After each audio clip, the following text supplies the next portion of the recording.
ഗവൺമെന്റാണ് ഇന്ന് യഥാർത്ഥത്തിൽ വിദ്യാഭ്യാസ മേഖലയെ തകർത്തുകൊണ്ടിരിക്കുന്നത്.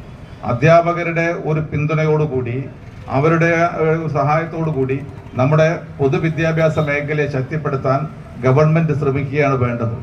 ഗവൺമെന്റ് അധ്യാപകരെ ശത്രുപക്ഷത്ത് നിർത്തുകയല്ല വേണ്ടത്.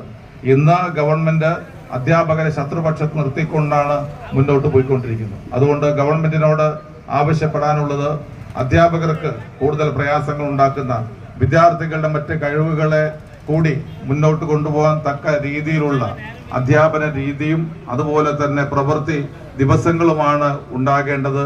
കൂടുതൽ പ്രവൃത്തി ദിവസങ്ങൾ, ഈ രീതിയിലുള്ള പ്രവൃത്തി ദിവസങ്ങളുടെ എണ്ണം കൂട്ടിയത് കൊണ്ടായില്ല. പ്രവൃത്തി ദിവസം എത്രയെന്നുള്ളതല്ല, ആ പ്രവൃത്തി എടുക്കുന്ന ദിവസങ്ങളിൽ നമ്മുടെ കുട്ടികൾക്ക് അത് എത്രമാത്രം ഗുണകരമാക്കി മാറ്റാൻ കഴിയും എന്നുള്ളതിനെ കുറിച്ചാണ് ഗവൺമെന്റ് ചിന്തിക്കേണ്ടത്. അങ്ങനെ ഒരു ഗുണകരമായ വിദ്യാഭ്യാസത്തിന് അധ്യാപകരുടെ കൂടി പിന്തുണ നേടിക്കൊണ്ട്